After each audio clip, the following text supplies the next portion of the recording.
Margaret had built her technology company from nothing, working 16-hour days while raising her daughter Emma alone. At 42, she had everything the world said should make her happy, except someone to share it with. Her sister Helen meant well, but Margaret dreaded these blind date setups. Just this once, Helen had pleaded. David is a good man. Trust me. The small cafe Helen had chosen felt refreshingly simple after Margaret's usual business dinners. She arrived early, smoothing her modest dress, something Helen had insisted she wear instead of her usual tailored suits. David walked in precisely on time, and Margaret's first thought surprised her. He had kind eyes and an easy smile that seemed genuine. His clothes were clean but simple. Work boots, pressed jeans, a button-down shirt that had seen better years. "Margaret?" he asked softly. "I'm David. Thank you for agreeing to this." As they settled into conversation, Margaret found herself forgetting about expectations. David spoke about his work with quiet dignity, how he took pride in keeping the downtown office buildings clean, how he'd worked his way up to supervising a small crew. "People don't usually notice janitors," he said with a gentle chuckle. "But I like knowing I'm making their workplace a little better each day." There was something refreshing about his contentment, so different from the ambitious executives she usually met. David asked thoughtful questions about her life, listening with genuine interest when she spoke about the challenges of balancing work and motherhood. "Emma's 12 now," Margaret found herself saying. "Some days I wonder if I'm doing any of it right." "The fact that you wonder tells me you're doing better than you think," David replied.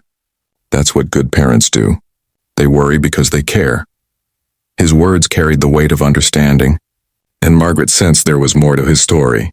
Over coffee and shared apple pie, David spoke about losing his wife in a car accident 3 years earlier.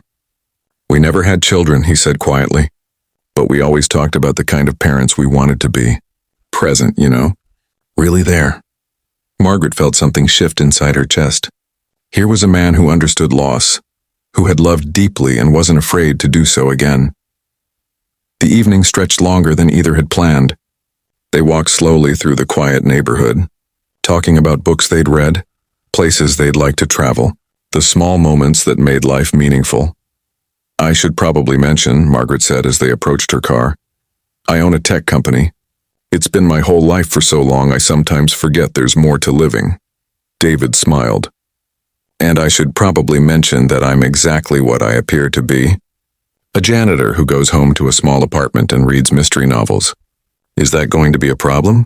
Margaret looked into his eyes and felt something she hadn't experienced in years in peace. "Only, if you think my crazy schedule and strong-willed daughter might be too much to handle." "I'd like to meet her," David said simply. "If you think that would be all right."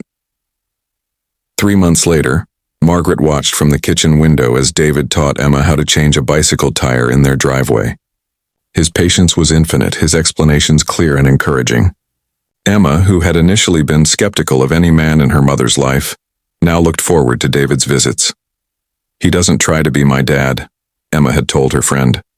"He just cares about me. It's different." Margaret understood what her daughter meant. David didn't try to impress with expensive gifts or elaborate plans.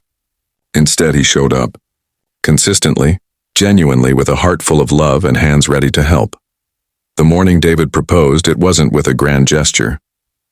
They were sitting on Margaret's back porch watching the sunrise over coffee, when he simply said, "I love the life we're building together. Would you marry me?" The ring was simple, bought with months of careful saving. Margaret had worn diamonds worth more than David's annual salary, but none had ever meant as much as this small band chosen with such thoughtful love. At their wedding, Margaret's business associates seemed puzzled by her choice, but Emma's maid of honor speech said everything that mattered. "David makes my mom laugh in a way I've never seen. He makes our house feel like home." Years later, when people asked Margaret about finding love later in life, she would smile and say, "Sometimes the heart sees what the eyes miss. True wealth isn't what you accumulate, it's what you're willing to share." David would add with that same gentle smile, "And sometimes the most beautiful things come in the simplest packages." Love isn't about matching bank accounts or social status. It's about finding someone whose heart speaks the same language as yours.